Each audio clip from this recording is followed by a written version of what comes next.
नमस्कार, RN TV national में आपका स्वागत है और मैं हूं आपके साथ सुमन पाल। बुलेटिन की शुरुआत करेंगे बड़ी खबरों के साथ। कनाडा के प्रधानमंत्री मार्क कार्नी भारत दौरे पर है। उनकी मुलाकात दिल्ली में प्रधानमंत्री नरेंद्र मोदी से हुई। राष्ट्रीय राजधानी के हैदराबाद हाउस में दोनों नेता मिलकर ही इस दौरान दोनों नेताओं ने हाथ मिलाए और फोटो खिंचवाई और फिर उनके बीच में द्विपक्षीय मीटिंग हुई है। प्रधानमंत्री मोदी और उनके कनाडाई समक्ष मार्क इस बीच ही व्यापार और ऊर्जा महत्वपूर्ण प्रौद्योगिकी क्षेत्रों में वार्ता अनुमान है और इसके साथ ही भारत कनाडा संबंधों को और गहरा करने के लिए भी एक व्यापक रूपरेखा पर भी चर्चा की उम्मीद है।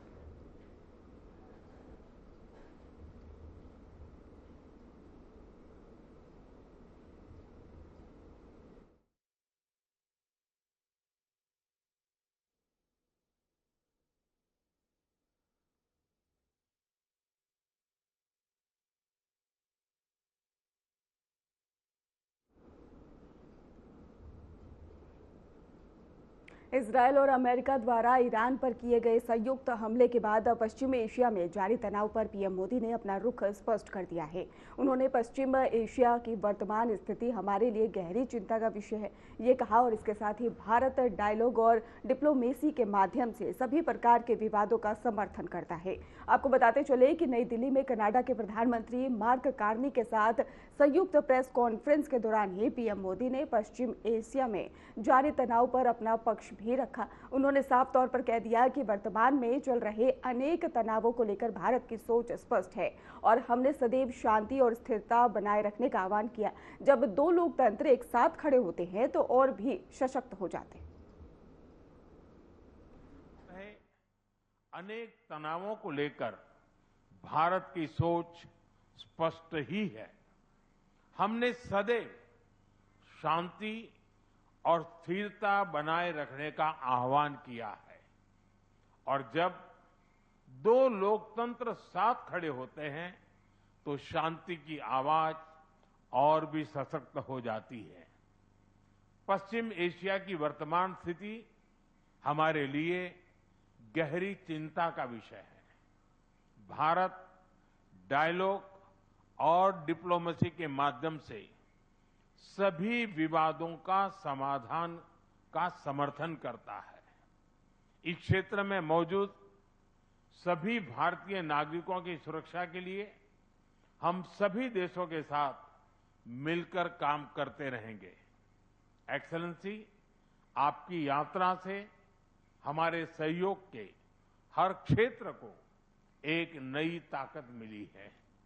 भारत के प्रति आपकी गहरी प्रतिबद्धता और दूरदर्शिता के लिए मैं एक बार फिर आपका हार्दिक अभिनंदन करता हूं।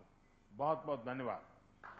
Right honourable prime minister mark Carney, दोनों देशों के डेलीगेट्स, मीडिया के साथी, नमस्कार। प्रधानमंत्री कार्नी का भारत में स्वागत करते हुए मुझे बहुत खुशी हो रही है। प्रधानमंत्री के रूप में यह उनकी पहली भारत यात्रा है। हम इसे एक महत्वपूर्ण माइलस्टोन के रूप में देखते हैं। पिछले वर्ष कनाडा में आयोजित G7 बैठक में उन्होंने मेरा और मेरे डेलीगेशन का गर्मजोशी से स्वागत किया था। आज उसी आत्मीयता से उनका स्वागत करना मेरे लिए सौभाग्य की बात है। दुनिया में बहुत कम लोग हैं जिनके सीवी में दो देशों की सेंट्रल बैंकिंग लीडरशिप लिखी हो। हमारी पहली बैठक से ही हमारे संबंधों में एक नई ऊर्जा, परस्पर विश्वास और सकारात्मकता आई है। सहयोग के हर क्षेत्र में बढ़ते मोमेंटम का श्रेय मैं अपने मित्र प्रधानमंत्री कार्नी को देता हूं। हमने कॉम्प्रिहेंसिव इकोनॉमिक पार्टनरशिप एग्रीमेंट को जल्द ही फाइनलाइज करने का निर्णय लिया है। इससे दोनों देशों में निवेश और रोजगार के नए अवसर बनेंगे। कनाडा के पेंशन फंड्स ने भारत में $100 बिलियन का निवेश किया है। यह भारत की ग्रोथ स्टोरी में उनके गहरे विश्वास का प्रतीक है। आज हमें दोनों देशों के बिजनेस लीडर से भी मिलेंगे। उनके सुझाव हमारी आर्थिक साझेदारी का रोड मैप तय करेंगे। फ्रेंड्स, भारत और कनाडा लोकतांत्रिक मूल्यों में अटूट विश्वास रखते हैं। हम डायवर्सिटी को सेलिब्रेट करते हैं। मानवता की भलाई हमारा साझा विजन है। यही विजन हमें हर क्षेत्र में आगे बढ़ने की प्रेरणा देता है। आज हमने इस विजन को नेक्स्ट लेवल पार्टनरशिप में ट्रांसफॉर्म करने पर चर्चा की। हमारा लक्ष्य है कि 2030 तक हमारा व्यापार $50 बिलियन तक पहुंचे।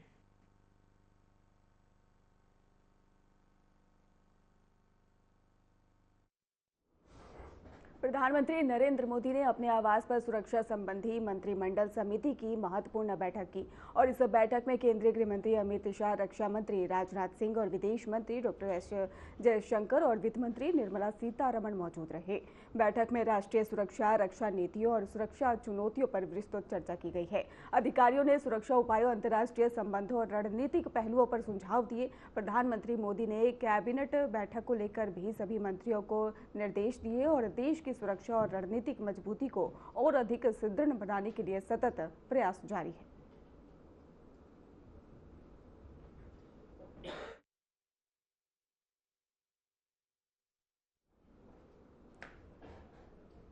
प्रधानमंत्री नरेंद्र मोदी ने बैठक में महत्वपूर्ण निर्णय लिए हैं और इसके साथ ही आपको बता दें कि निर्देश भी दिए गए हैं और इसके साथ ही आपको बता दें राष्ट्रीय सुरक्षा पर विशेष ध्यान भी दिया गया है, जहां पर रणनीतिक मजबूती के लिए निर्देश दिए गए।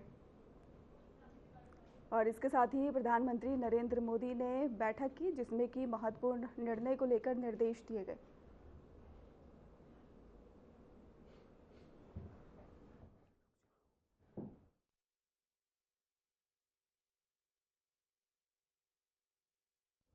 पश्चिम बंगाल के सिलीगुड़ी में बीजेपी के संगठनित और इसके साथ ही सामाजिक संबंधों को मजबूत करने के प्रयासों का एक अहम दृश्य भी देखने को मिला, जहां पर बीजेपी के राष्ट्रीय अध्यक्ष नितिन नवीन ने गोरखा समुदाय के प्रतिनिधियों के साथ में बैठक की है और उनकी मांगों, समस्याओं और सुझावों को विस्तार से सुना है। बैठक में गोरखा समुदाय के सामाजिक, आर्थिक और सांस्कृतिक मुद्दों पर चर्चा की गई है। बीजेपी अध्यक्ष नवीन ने कहा है कि पार्टी सभी समुदाय के साथ संवाद और सहभागिता के लिए प्रतिबद्ध है और उनकी भलाई के लिए ठोस कदम भी उठाए जाएंगे।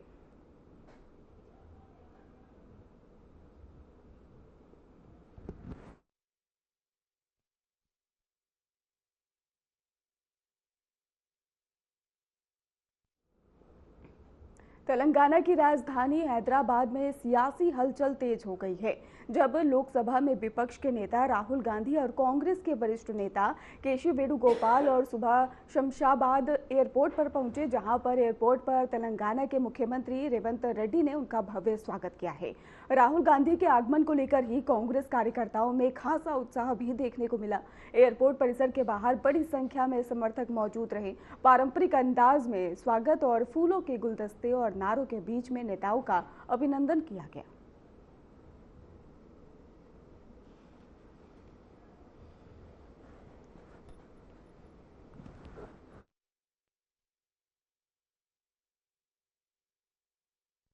तो राहुल गांधी पहुंचे हैदराबाद, जहां पर एयरपोर्ट पर उनका पुष्प गुच्छ देकर भव्य स्वागत किया गया और अभिनंदन किया गया। इसके साथ ही आपको बता दें कि राहुल गांधी हैदराबाद पहुंचे हुए थे, जहां पर उनका भव्य स्वागत किया गया है।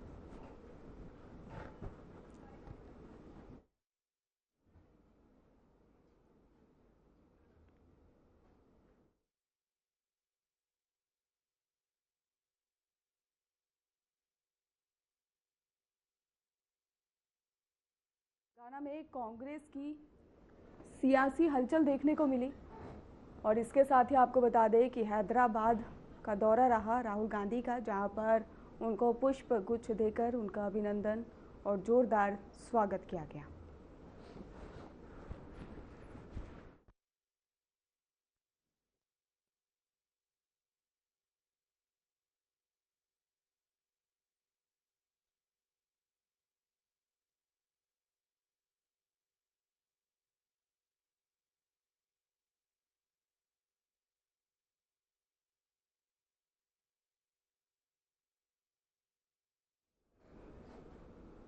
देवभूमि उत्तराखंड की राजधानी देहरादून में होली के रंगों के बीच में राजनीति का रंग भी देखने को मिल रहा है। मुख्यमंत्री पुष्कर सिंह धामी बीजेपी के राज्य कार्यालय में आयोजित होली मिलन समारोह में शामिल हुए और कार्यकर्ताओं के साथ में फूलों की होली खेलकर उत्सव का आनंद लिया।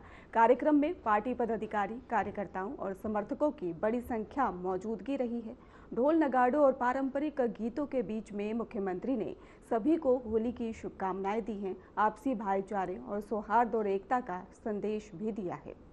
तो सीएम धामी ने फूलों की होली खेली है। बीजेपी कार्यालय में मिलन समारोह किया गया, जहां पर सीएम ने सौहार्द का संदेश दिया।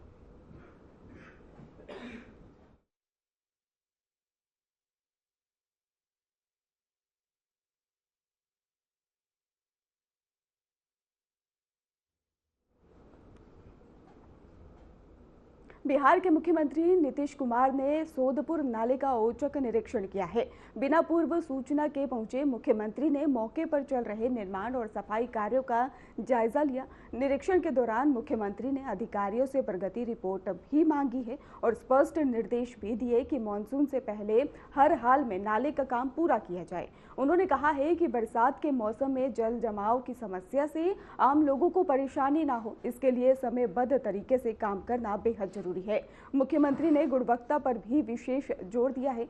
चेतावनी दी है कि लापरवाही किसी भी सूरत में बर्दाश्त नहीं की जाएगी। उन्होंने संबंधित विभागों को समन्वय के साथ काम करने और नियमित मॉनिटरिंग सुनिश्चित करने के भी निर्देश दिए।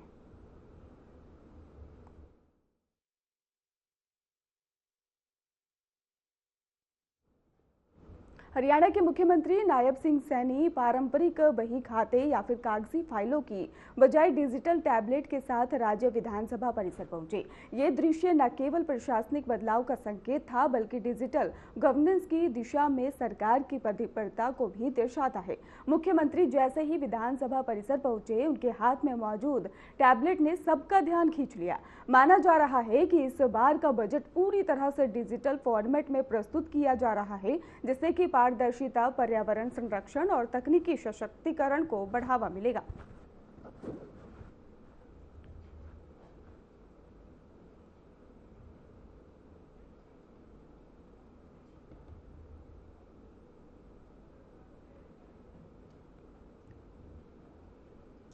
हरियाणा के मुख्यमंत्री नायब सिंह सैनी ने विधानसभा में राज्य का बजट भाषण दिया। मुख्यमंत्री नायब सिंह सैनी ने वित्त वर्ष 2026 और 27 के बजट में 28,205 करोड़ रुपए की पूंजीगत व्यय और का प्रस्ताव रखा है और बजट भाषण में राज्य की आर्थिक स्थिति, राजस्व संग्रह और विकास योजनाओं और कई कल्याणकारी योजनाओं का भी खाका प्रस्तुत किया गया। हरियाणा क्लीन एयर प्रोजेक्ट के तहत विश्व बैंक द्वारा 2,716 करोड़ की सहयोग राशि स्वीकृत की गई और सीएम नायब सिंह सैनी ने बजट पेश करते हुए कहा कि प्रत्येक मां, बहन, बुजुर्ग, साथी, भाई और प्रिय युवाओं को नतमस्तक करता हूं और इसके साथ ही मैं उन्हें भरोसा दिलाता हूं कि मेरे हर बजट प्रस्ताव के पीछे केवल और केवल डबल इंजन सरकार की आपके उज्जवल भविष्य के प्रति अटूट प्रतिज्ञा है। 2026-27 का तथा हरियाणा नॉन स्टॉप सरकार का 12वां राज्य बजट प्रस्तुत करते हुए मैं भावातिरेक से अभिभूत हो रहा हूं। सर्वप्रथम प्रदेश रूपी परिवार की अपनी प्रत्येक श्रद्धेय मां, प्रत्येक प्यारी बहन, प्रत्येक सम्मानित बुजुर्ग, प्रत्येक साथी भाई और प्रिय युवाओं को नतमस्तक होता हूं। मैं उन्हें विश्वास दिलाता हूं कि मेरे आज के हर बजट प्रस्ताव के पीछे केवल और केवल डबल इंजन सरकार की आपके उज्जवल भविष्य के प्रति अटूट कटिबद्धता है। हमारे यशस्वी प्रधानमंत्री श्री नरेंद्र मोदी जी के नेतृत्व में आज भारत केवल एक उभरती हुई अर्थव्यवस्था ही नहीं बल्कि वैश्विक मंच पर एक आर्थिक शक्ति के रूप में प्रतिष्ठित हो चुका है।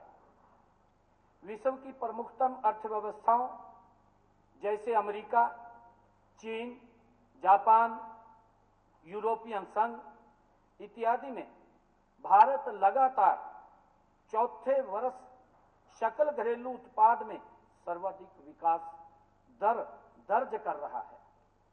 निसंदेह यह 140 करोड़ भारतीयों की सामूहिक ऊर्जा का परिणाम है। मोदी जी के विकसित भारत 2047 के संकल्प की सीधी यात्रा में हरियाणा एक अविराम और अथक विकास इंजन बने रहने के लिए कटिबद्ध है। मध्य प्रदेश के मुख्यमंत्री मोहन यादव कैंसर अस्पताल पहुंचे, जहां पर उन्होंने उपचाराधीन मरीजों से मुलाकात की है, उनका हालचाल जाना और डॉक्टरों से इलाज की व्यवस्था के बारे में भी जानकारी ली है। मुख्यमंत्री ने वार्डों का निरीक्षण किया और मरीजों से बातचीत कर उनकी समस्याएं सुनी। इस दौरान ही उन्होंने अस्पताल प्रशासन के निर्देश भी दिए हैं कि मरीजों को बेहतर से बेहतर चिकित्सा सुविधा उपलब्ध कराई जाए, इलाज में किसी प्रकार की लापरवाही न बरती जाए।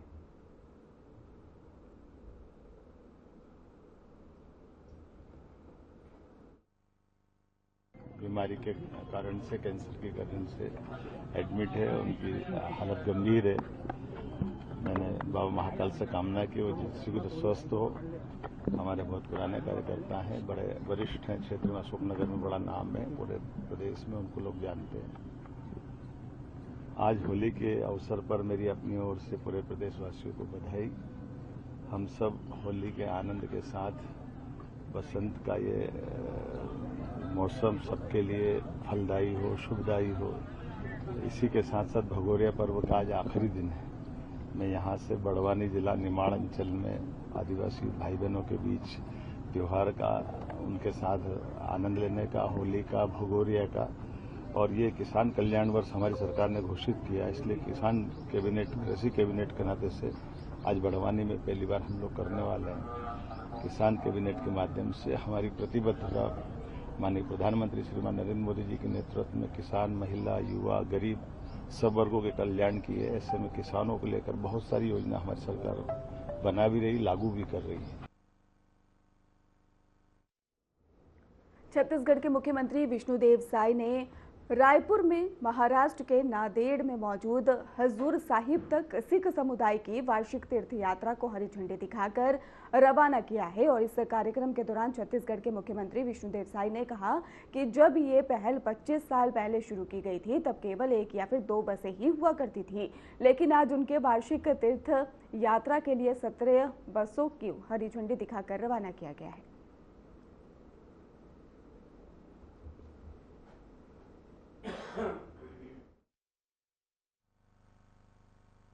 बड़ा सौभाग्य का विषय है कि पिछले 25 वर्षों से सिख संगठन, गुरुद्वारा, गुरु संघ ये होला मोहल्ला के अवसर पर अपने सिख समाज के बंधुओं को निःशुल्क बसों के द्वारा यात्रा कराते हैं, जिसमें श्री हुजूर साहिब नांदेड़, महाराष्ट्र और बीदर जो कर्नाटक में है, 2 जगह यात्रा कराते हैं। और 25 साल पहले जब शुरुआत किए थे तो उस समय शायद 1-2 बस ही होते थे, लेकिन आज 17 बसों द्वारा 1200 लोगों को यहाँ से हम लोग हरी झंडी दिखाए हैं। तो बहुत बहुत सिख संगठन का धन्यवाद करना चाहेंगे। इस पुनीत अवसर पर हम लोगों को भी बुलाए, हम लोगों को भी साक्षी बनने का सौभाग्य प्राप्त हुआ। और ऐसे समय में हमारे सांसद श्री बृजमोहन अग्रवाल जी, हमारे पूर्व विधायक जुनेजा जी और सिख संगठन के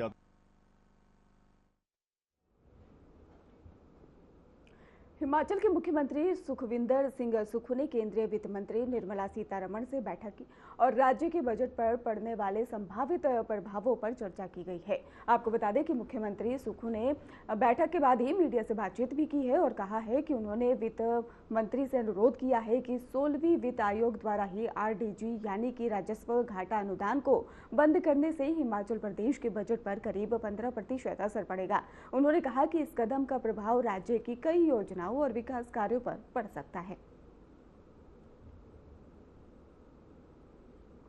दिल्ली में सुक्खू का सियासी दांव देखने को मिला, जहां पर सीएम सुक्खू ने बयान दिया है और इसके साथ ही उन्होंने विकास कार्यों को लेकर बातचीत की है और इसके साथ ही आपको बता दें कि बैठक के दौरान कई मुद्दों पर भी बातचीत की गई है।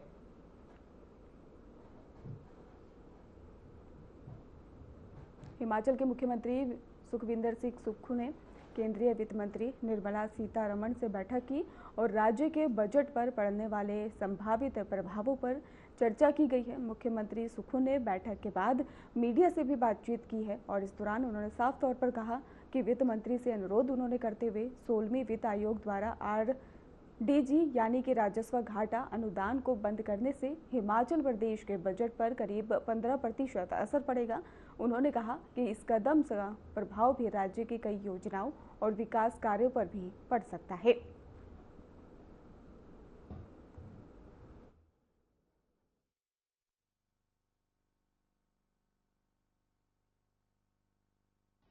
और मैंने उनसे अनुरोध किया कि 16 फाइनेंस कमीशन द्वारा जो RDG बंद की गई है उसका हिमाचल के बजट में बहुत बड़ा इम्पैक्ट पड़ेगा। तकरीबन 15% के करीब बजट में इम्पैक्ट होगा। तो मैंने कहा माननीय वित्त मंत्री जी से कि हमारी इस समस्या का आप समाधान कीजिए और निश्चित रूप से प्रदेश की कई योजनाओं पर उसका प्रभाव पड़ेगा, क्योंकि जिस राज्य का रेवेन्यू बहुत कम होता है, व्यय ज़्यादा है और इनकम कम है, उस घाटे के लिए ही RDG का प्रावधान संविधान के द्वारा किया गया था। और मैंने उनसे अनुरोध किया।